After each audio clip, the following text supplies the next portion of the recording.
the need for things like the new Sportz with a double head Vic. That's so wrong. It's a double head Vic bringing you Sportz. Unbelievable. Oh, DeVoe doesn't own any tennis shoes. We're going to find out. We're going to look all in her closet, see if she got some sports attire. You know what? You got some sports attire in your closet. Do you have some tennis shoes, yes or no? I do have tennis shoes. I've never, ever seen you in no tennis shoes. I never wear them, but I have them. Same pair, huh?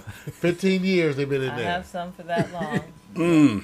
Still white. While you guys Still are bonding. Okay, well, you know, hey, we might as well just go on and tell everybody, welcome to New Sports. Why am I welcoming you to New Sports? Because DeVoe said every day sex is wrapped around sports. It is. Sports is wrapped around sex. They are hand in hand. Strange bedfellows. Preach. Frederick Douglass said it a long time ago. There will be new sports, and we're here. You ready for it, DeVoe?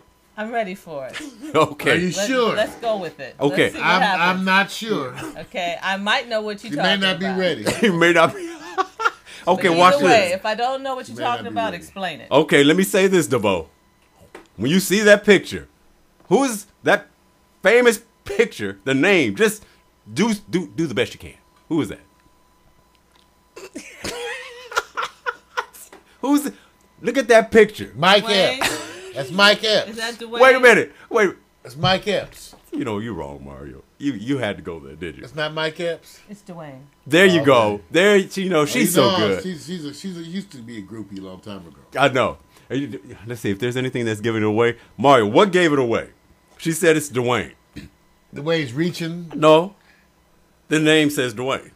Oh, okay. It's elongated. Well, as you know, Head Start is doing I a was wonderful doing job. that vibe right there because I was reading it, but you were doing this That's because, vibe, and you that's weren't because you were seeing leaning. it. You Right. know, you were leaning. That's the way you roll. All right, you guys. This is what we're going to be talking about. The NBA playoffs are set. The teams are going to be matched up. Everybody's trying to get the urgency behind their cities to perform better going into the playoffs. But Mario, isn't it true? The rule of the game is you rest your players because injuries take you out of the game more than having issues of reorganization on the court. Wouldn't you rather have fresh players going into the Well, playoffs? if you have the luxury, that's the controversy. Do you rest your players? Some people say you rest them and they're not as sharp. Right. As when they play. In the old days, everybody played hard every game. Now they have all this strategy. Right. Like, should you coast during this game? So, I'm old school. I think you come with what you got. You set a tone of winning. Right. When you have times that you back off, then what you're really doing is getting yourself used to an attitude. Right.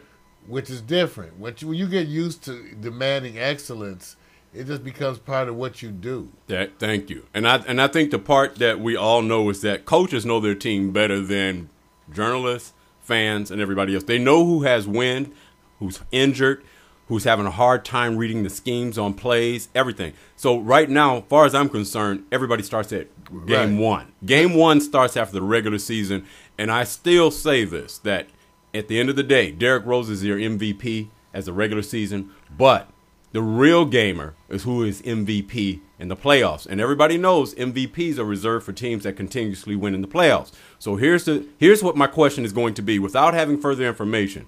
Forget all the handicapping because we're not inside the gyms. We don't know what the athletes' injuries are. We don't know the severity of it. Boston Celtics sat back and rest for their starters last night. So whether they lost or won, bottom line, they're getting the rest. Lakers the same way. Possum, the whole thing. It's going to be an issue tonight to make a statement game for the broadcast journalists with San Antonio and Lakers. But I think Phil's going, what difference does it make if we win or lose tonight? I need rested players. Now, with that being That's said. a different assessment, though, because in the old days, they would do that, too, but they just didn't call it that. That's right. They would just go, you ain't ready. You're not ready. And I agree. So you be on we called it the bench. Your ass is on the bench tonight because you look like you need to leave the ladies alone. Right. Stay home tonight. Yeah. Don't go out. Right. Just sleep. And let me say this, just so you know this. If you're any team that has a player that hasn't played in the regular season, the chances are they're not going to play in the playoffs. So, for example, Joe Smith. With injury. Well, except with injury. Yeah, but see, I'm looking at the condition that they get the regular players rested. Okay. And at the same time, I'm also looking at, for example, like a Joe Smith of the Lakers who's been on the bench. How long will he stay on the bench? For the rest of the playoffs. Depends if Bynum's, because, it's like Shaq. Right. Hopefully he'll be on the bench. If he's on the bench, it means that the other people are healthy. That's right. Injuries right now are the main thing that's on the coach's mind. They want fresh players. So with that said, I listed several players here that I believe they're all in a position of what we call strong health, and who will be the MVP moving forward. And for those of you who may not be seeing any of the display here, I'm reminding you of this already. You can check us out at packstereo.tv/live. And if you want multiple viewing and also last week's broadcast with a concerned DeVoe, you go to our IMAX viewing room. And you can check out multiple levels of broadcast content with DeVoe sitting there in her all black. From last week. I know. Look at her. She looks. I look so scholarly. Yeah, you do. I mean, yes. It's very scholarly. Right, very scholarly. I was thinking something else, but all right. Here's the names. We're gonna do the best we can. Who do you think? And we're gonna reduce this down to the top 3. Here are the names. You give me your top 3 that you think will be the MVPs. LeBron James, the Heat. Derrick Rose, Bulls. Kobe Bryant, Lakers. Dwayne Wade, Heat, better known as Flash. Manu Ginobili, Spurs. Paul Pierce, Celtics, the one that grinds it out. Dwight Howard, the MVP in many ways, Magic. Kevin Durant, showing the Thunder how it's done when they played the Lakers. And Dirk Nowitzki of the Mavericks, who seems to be the part of the team that always seems to have a big run, but gets in the playoffs and things tend to fade. Mario. Well, the MVP usually comes from the champ.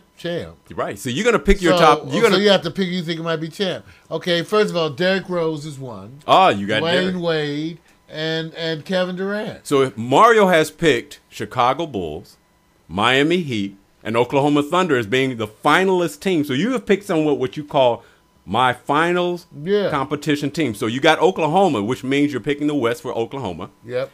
Now you got Derrick Rose and D Wade. Which team is going to be in the finals? Ooh.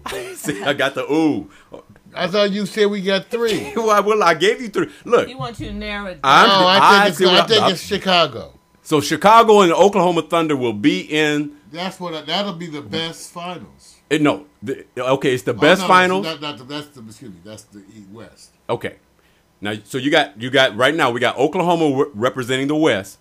And we got Chicago in the East. Right. Now you've reduced it down to 2 players. See, I like DeVoe. She said, go ahead, Victor. You know what you're doing. That's because she's wearing yellow. It's all about the fashion. Right. All right, so here we go. Posing. Here's the ultimate choice. Mario has to pick who will be the most valuable playoff winner in the playoffs, including the championship. Tick-tock, tick-tock. You only got 2 Derrick teams. Rose. Bam! He has picked the Chicago Bulls as the NBA champion for this year with Derrick Rose leading the way. That's why we'll all be eating deep dish pizza and Chicago dogs. They have a new Chicago dog at the Wiener Schnitzel. See? So we're all down with this now. 100% Angus Wiener beef. Schnitzel. Chicago dog. You know you eat there all the time. Right, so been there in years. Now this next subject, decades actually. The next subject I'm gonna get into is probably going to get some input from DeVoe.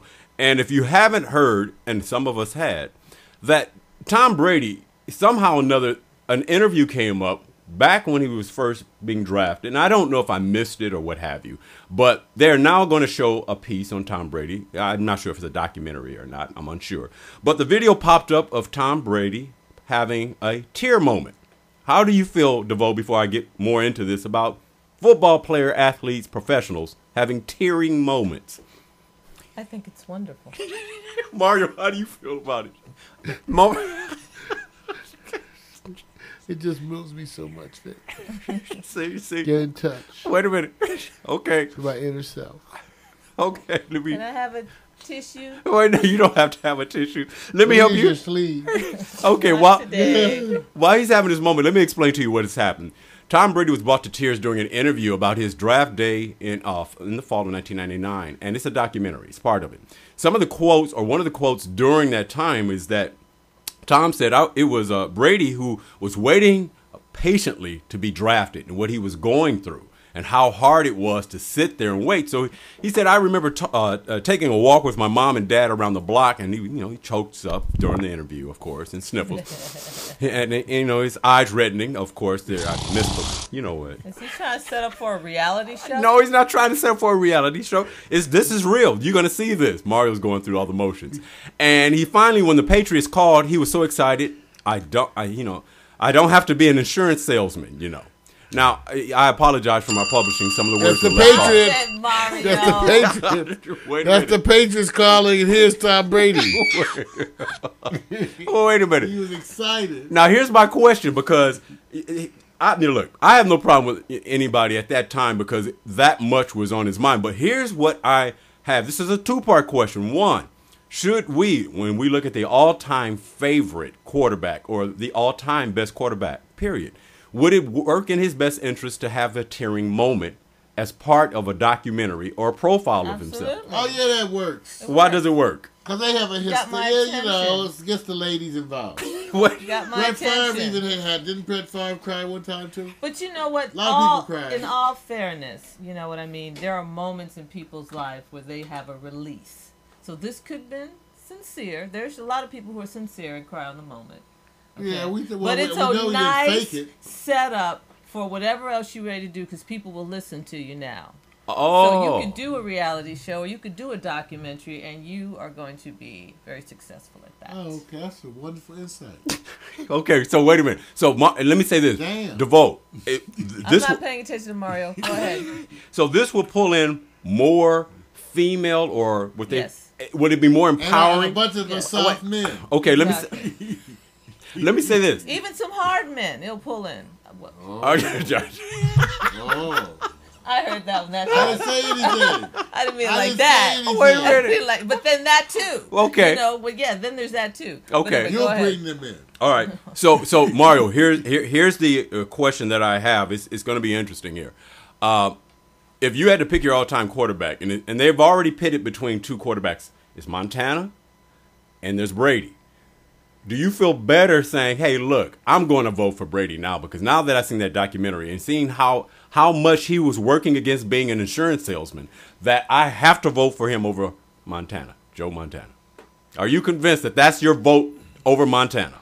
No, I'm not convinced, but you know, that modern marketing does help. You tell a story, struggling, throw in like an abused father, Right. abusing father, Yeah, that will get and the a public's distant attention. mother. Right. And then how about some early unsuccessful experiences with ladies to make it really better story? Like problems with premature ejaculation No, that haunt you through most of your early that young just adulthood. went too far. I'm just saying we want to make it a really sad story. Right. And then how he comes back. And after becoming a leading quarterback, he conquered his premature ejaculation issue. And he was there after, laying pipe like Charlie Sheen. You see. So I know how to make it I'm trying to tell you how to make it a really good story. Vader. That's right. Okay, so let me That's say how you this. really make the real story, Dick. Yes. That sounds way better, doesn't it? Okay, you better stop. I'm Done. gonna try, I can beef up. That's how I helped your career. Okay. With the stories of early DeVoe. What? How they all Done, wonder. Mario. Okay, They all Victor. wonder. Yes. You want me to continue, DeVoe? I do. Okay. Let me say this. Okay. Write DeVoe. Let me and ask her about her early years and tell her I told you to write. Let me say this. Let me say this, and I'm being honest. I think he's a great quarterback, hands down. When you look at the documentary of how fast he's running, and they're doing the tryouts and stuff, they say, what do they see in this guy? But what I'm trying to tell you, the last two pieces on Tom Brady have not been what you call the most masculine and enhancing parts of him. First one is in South Maybe America. he's gay. Wait a minute. First one's in Masculine's overrated. Wait a minute. South America with the dancing like this. Okay. And then